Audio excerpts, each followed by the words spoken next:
4777 पे, जो कि ये हर भाषण में क्लेम करते हैं कि मैंने एमडी की सीट बढ़वाई है।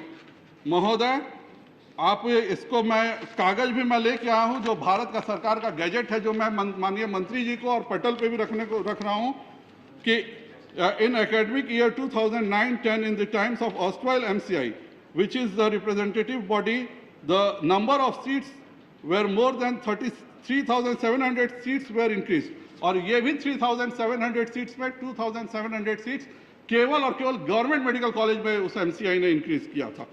और ये उसके बाद गवर्नमेंट इंस्टीट्यूट, उसके बाद इन्होंने कहा कि टीचर स्टूडेंट रेशियो इन्होंने बढ़ाया। ये भी बात बिल्कुल झूठ है मैडम।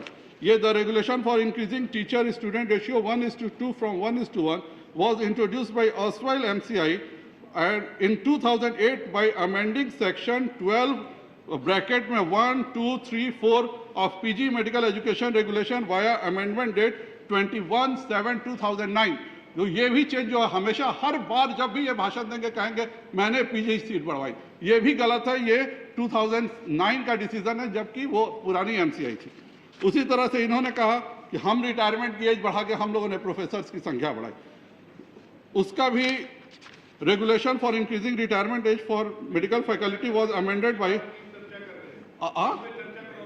जो ये बोल रहे हैं सारा बिल ही पे जो चर्चा कर रहे हैं, जो मेडिकल काउंसिल ऑफ इंडिया में इन्होंने बोला है, मैं कोई अलग से बात नहीं कर रहा हूं। इन्होंने 26/4/2012 को मेडिकल काउंसिल ऑफ इंडिया के लिए जो माननीय मंत्री जी ने भाषण दिया था, मैं मंत्री जी की भाषण की प्रति भी है, आप चाहिए तो इसको भी रख लीजिए, और ये सारे भारत सरकार के गैजेट्स भी मैं दे रहा हूं, जो कि इन्होंने, इनका ये चेंज नहीं है, ये पिछले एमसीए का चेंज है, जिसकी हमेशा ये क्रेडिट लूटते रहते हैं।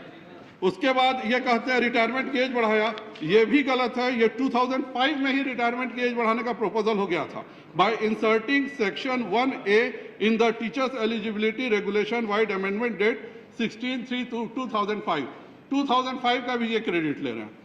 फिर लैंड रिक्वायरमेंट में भी ये हमेशा भाषण देते हैं लोकसभा में कि मैंने 35 एकड़ से 20 एकड़ करवाया, मैंने करवाया कि जो बड़े शहर हैं उनमें 10 एकड़ हो, ये भी इन्होंने झूठ बोला। ये रिक्वायरमेंट ऑफ 25 असत्य बोला, सॉरी असत्य बोला। दिस वॉज रिड्यूस बाई 20 एकड़ by erstwhile MCI which was by amending section, मैं सब सेक्शन बोल रहा हूँ और पूरी जिम्मेवारी से बोल रहा हूँ, 3(2) of the establishment of medical regulations 1999 via amendment date 26/2/2010 with minimum standard requirement for 50, 100, 150 admission regulation by amending section 1.1 of the regulation by amendment date 13/11/2009। ये भी इनका कराया हुआ नहीं है, पर हर बार ये क्रेडिट लेते हैं कि मैंने ये करवाया। उसी तरह से जो ये 10 एकड़ मेट्रोपॉलिटन्स में अलाउ हुआ था, ये भी construction by vertical expansion in metropolitan cities up to permissible FSI FAR was introduced by Australian MCI and by amending admission regulation by amending section A 1.1 wide amendment dated 31/11/2009। तो जो मंत्री जी कहते हैं कि मैंने हमेशा कहते हैं कि मैं मेट्रोपॉलिटन में बना था, ये भी गलत कहते हैं।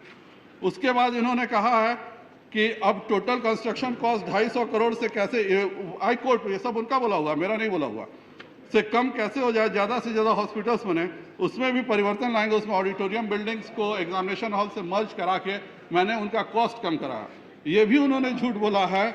ये A1 असत्य बोला है। ये A1.6 vide amendment date 23/10/2008 for 100 admissions in 15/7/2009 में ये अमेंडमेंट था। तो ये जो ये कहते हैं कि मैंने कंस्ट्रक्शन कॉस्ट कम कराया, वो भी गलत कहते हैं। मंत्री जी ने बहुत अच्छा भाषण दिया कि मैं साइंस का स्टूडेंट हूँ, मैं लेबोरेटरीज के बारे में जानता हूँ, इसीलिए मैंने मेडिकल कॉलेज में 14 से 6 लेबोरेटरी का प्रावधान कर दिया। यह भी इन्होंने असत्य बोला है, क्योंकि 14 से 6 लेबोरेटरी का प्रावधान was done by section A1.19 bracket में A and A1.1.19 ब्रैकेट में B वाइड अमेंडमेंट डेट 23/10/2008। तो ये भी 2008 का अमेंडमेंट है, मंत्री जी का कोई रोल नहीं है। उसके बाद हॉस्टल रिक्वायरमेंट में भी मंत्री जी कहते हैं कि महिलाओं को मैंने 100% दिया और पुरुषों में मैंने छूट किया था।